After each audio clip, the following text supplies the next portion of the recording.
Ukraine stands at a critical crossroads in its ongoing struggle against Russian aggression.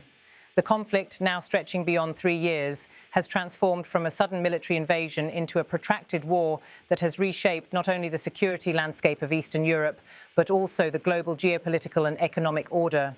In this moment of intense uncertainty, Ukraine's leadership has issued a stark warning. The country will require at least $120 billion next year to continue its defense efforts against the Russian invasion. This figure is not merely a reflection of the present conflict, but a necessary investment in the very survival of the nation. The Ukrainian Minister of Defense, Denys Shmyhal, makes it clear that even if hostilities were to cease, Ukraine could not afford to drastically reduce its military expenditures. The possibility of a secondary aggression from Russia remains a looming threat, necessitating a sustained state of readiness. Thus, the $120 billion is both a wartime necessity and a peacetime precaution, an acknowledgement that courage and vigilance must go hand in hand. Ukraine's defense spending today represents an astonishing 1/3 of the country's entire economic output. This level of commitment places immense pressure not only on the government's budget, but on every citizen who contributes to the nation's economic engine. Yet the stakes are extraordinarily high. History has shown, as Minister Shmygal emphasizes, that spending less than Russia in this conflict will cost Ukraine dearly, not only in lost territories, but more tragically, in human lives.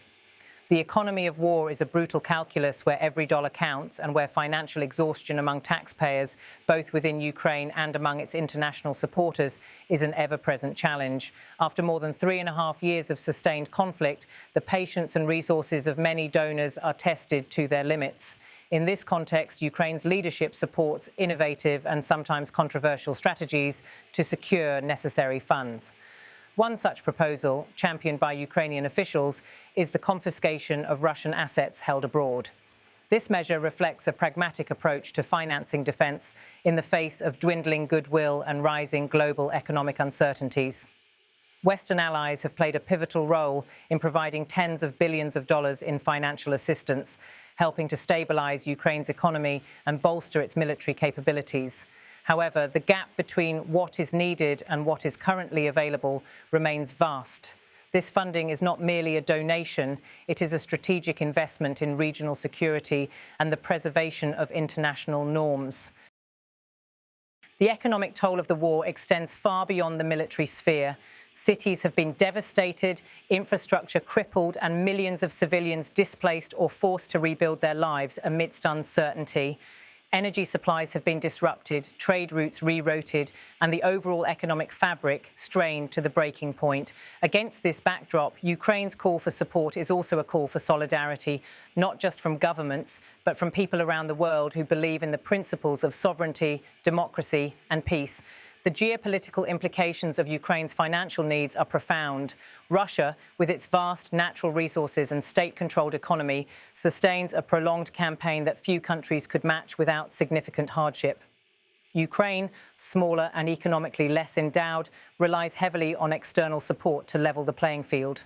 The confiscation of Russian assets, while legally and diplomatically complex, represents an attempt to shift the balance by depriving Russia of resources used for aggression. It is a symbol of the international community's refusal to allow aggressors to benefit from the global financial system while violating fundamental human rights and international law. Yet the path ahead remains uncertain. As Ukraine's economy continues to bleed under the strain of war, the global community must weigh the costs of continued support against the potential consequences of inaction. The alternative to funding Ukraine adequately is grim: loss of territory, diminished sovereignty, and possibly a broader destabilization of the European continent. Despite these enormous challenges, Ukraine's resilience is unwavering. The nation's spirit shines through the devastation in the determination of its soldiers, the courage of its civilians, and the steadfastness of its leaders. The request for $120 billion is more than a budget line. It is a lifeline. It is a call to action for countries and citizens who believe in a future where Ukraine remains free, independent, and secure. In the economy of war, every dollar spent is a vote for peace, a stand against tyranny, and a step towards stability in a world fraught with uncertainty. This is not merely a Ukrainian issue. It is a global imperative. As the sun sets over Kyiv and the Ukrainian flag waves defiantly against the wind, the message is clear. Ukraine's survival depends on the world's response today. The choices made now will echo for generations to come. The courage of a nation, the support of allies, and the strength of global solidarity will define the next chapter in this unfolding story. In this war of economies and ideologies, Ukraine stands firm, ready to defend its freedom. But the price must be met. The international community must rise to this challenge, recognizing that in supporting Ukraine, they are defending the principles that underpin the international order itself.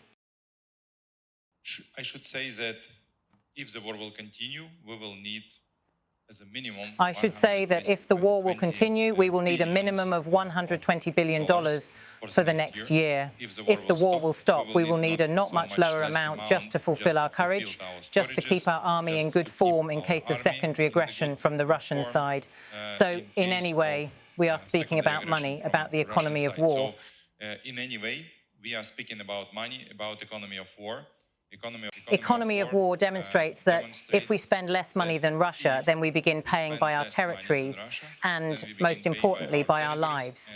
So we need to fundraise all needed sources, all needed money.